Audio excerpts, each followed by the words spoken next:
but I don't know if it'll work exactly or not. Hoping.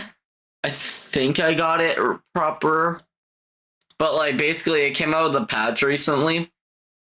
September 16th. I'm a little late to it. But yeah, I think they fixed it to where it runs better. Hopefully. I'm gonna test it in a random point of the game. I'm gonna test it in the point of the stream here.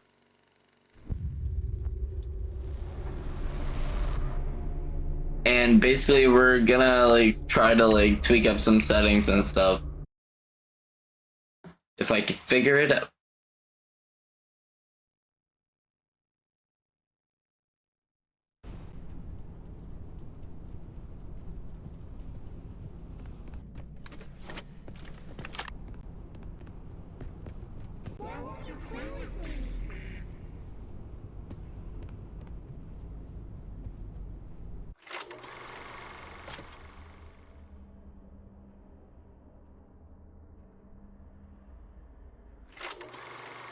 I want to see if other people. I just want to make sure if it lags or not.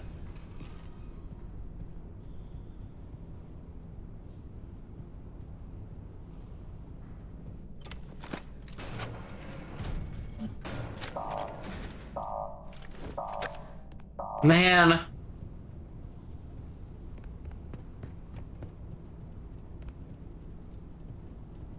I don't like getting here.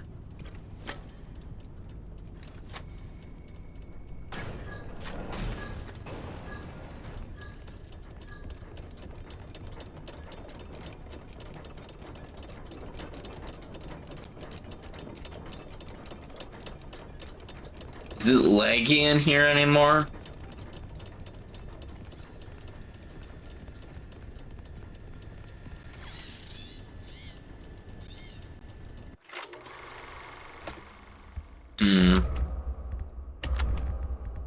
No, that's not what I want.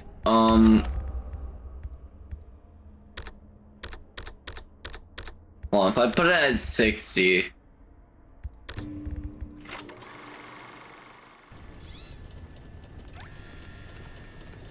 I mean, for my end, it looks smooth.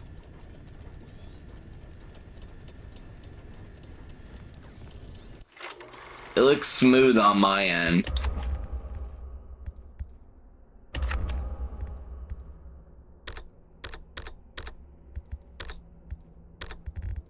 Then if I put VSync on,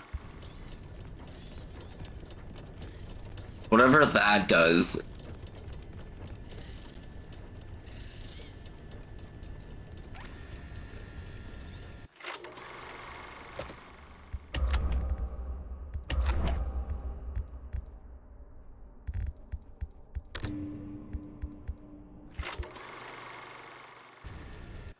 Oh wait, I did not save that. Crap.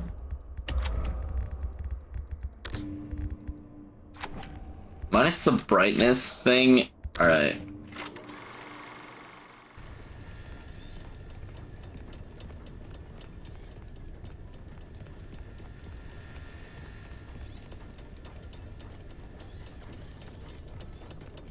Is it better now?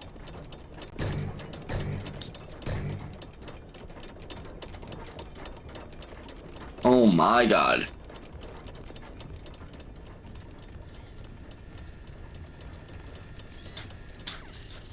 Hey, bud. Aww. It's pets.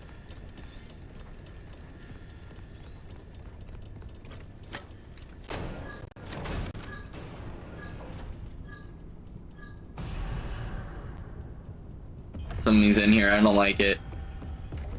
What the frick?!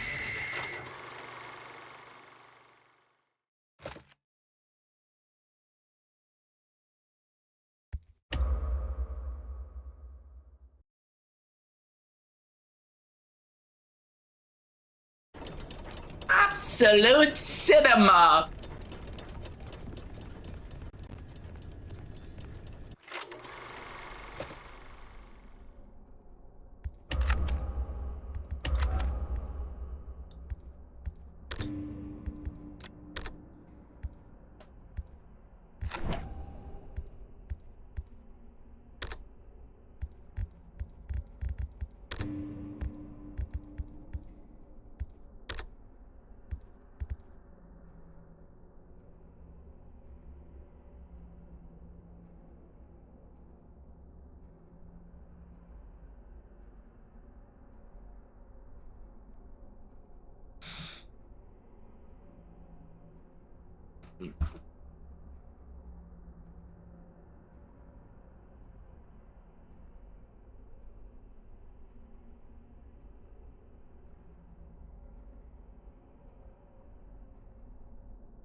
I don't want to watch an ad, man. Oh my god.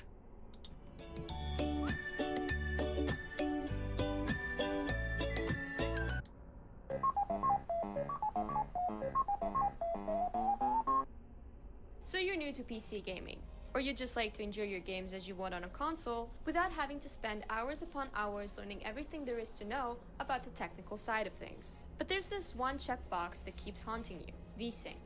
These days, it's pretty much ubiquitous across all PC games options menus. Tinkering with these options on your own can be very daunting and frustrating if you aren't sure what you're doing. So what is VSync exactly? How does it work? And perhaps most importantly, will it hurt your frame rate? VSync essentially has one purpose: to eliminate screen tearing. This right here, this annoying glitch look, this is what VSync gets rid of. This problem occurs when your in-game FPS exceeds your monitor's refresh rate. Most mainstream gaming monitors refresh at 60 Hz, meaning that they can't display more than 60 frames per second. And when your FPS jumps over 60 on these monitors, you can get screen tearing. Of course, there are monitors with higher refresh rates, up to 240 Hz actually, but even this won't guarantee that you're free from screen tearing. You just need a machine that can run more than 240 frames per second. To keep things simple, we'll refer to the 60 Hz monitors in this video. So how does VSync work? Well, VSync actually offers a rather simple solution to screen tearing by imposing a frame rate cap. What this does is it limits the game's maximum FPS to match your monitor's refresh rate. So now, because your GPU is no longer trying to render more frames than your monitor can handle, you're left with a smooth gaming experience running at the best speed your monitor can handle. Or it should, except that VSync can also have a negative impact on your FPS.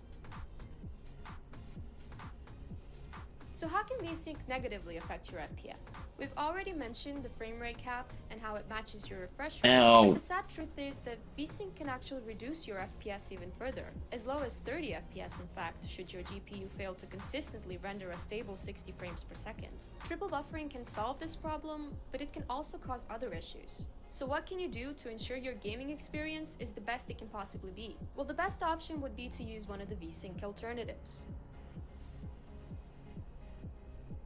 NVIDIA's G-Sync and AMD's FreeSync are two such alternatives that come with the benefits of VSync without any of the drawbacks, fully eliminating any screen tearing without negatively NVIDIA's G-Sync and AMD's G-Sync and AMD's FreeSync are two such alternatives that come with the benefits of VSync without any of the drawbacks, fully eliminating any screen tearing without negatively impacting your FPS. They do have a different kind of drawback though, as in both the GPU and the monitor have to support the technology in question in order for it to work. And while FreeSync can be found on many monitors, both entry-level and high-end, G-Sync is usually only implemented in the more expensive displays. With all this in mind, should you still use VSync in case these two alternatives are unavailable to you? Unfortunately, the answer is that it depends. It depends on the game you're playing and on your GPU. If you can run that game at over 60 FPS without any dips, then there is absolutely no harm in using VSync, except for some small input lag. On the other hand, if your frame rate frequently jumps between sub 60 and over 60, and you don't want to be locked at a measly 30 FPS, you should try enabling triple buffering. As we've already mentioned, this may not work, but it's a good first step towards solving this problem. And if it does end up causing more harm than good, then tweaking some of the graphics options might give your FPS the jumpstart it needs. If neither of these work... Okay, well, I have those at medium.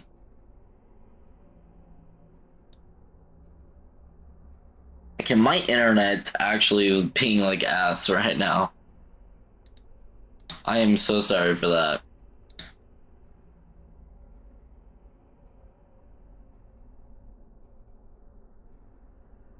I'm so sorry, my internet's being absolute dog shit right now.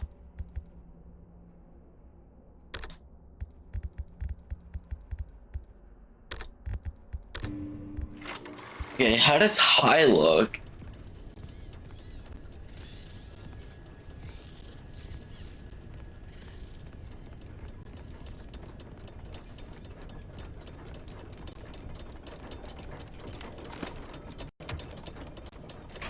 Error. This elevator is out of service. Thank you for your patience. Welcome. Enjoy a short ride. Again.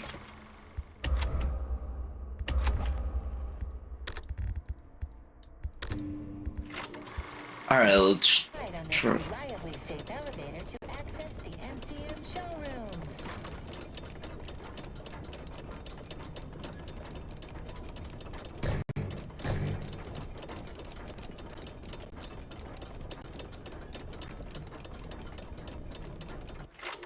No, I feel like it's just buffer. It buffers more. It buffers more without the VSync. Or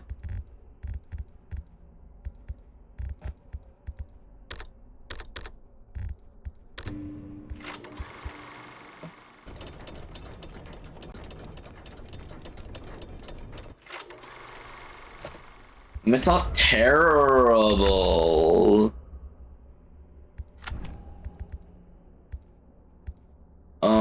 Graphics. I need brightness. Brightness setup. I like my games bright.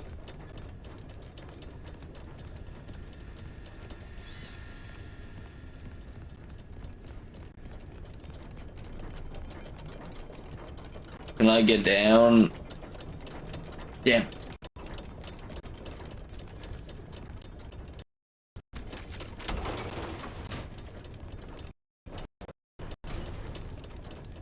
Well, okay, what?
What the freak? What the freak?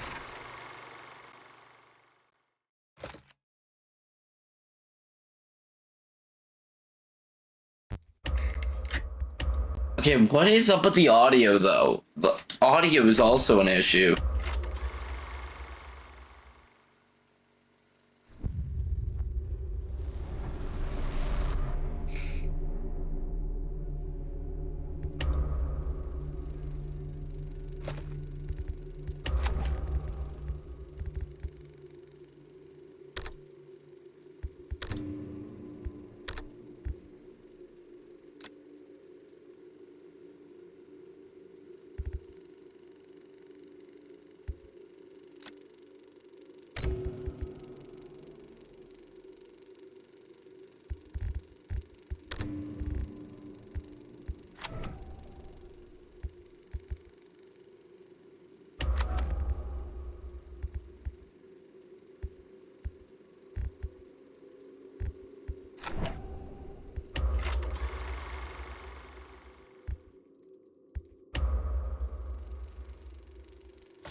on, let me try that.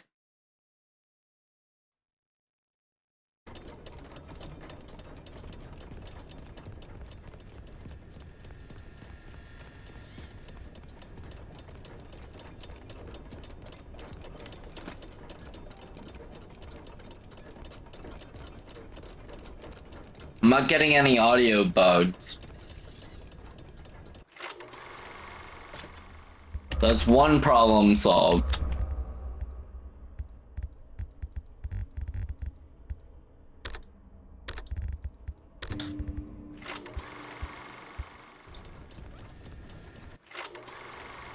Oh yeah, and I should probably move back I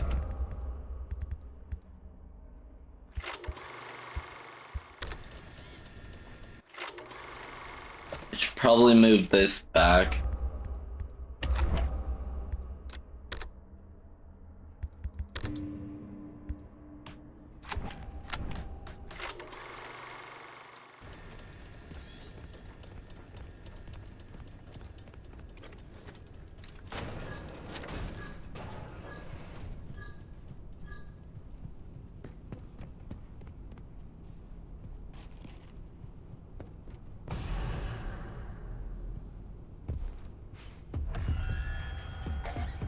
Oh my god, whoa. Bruh.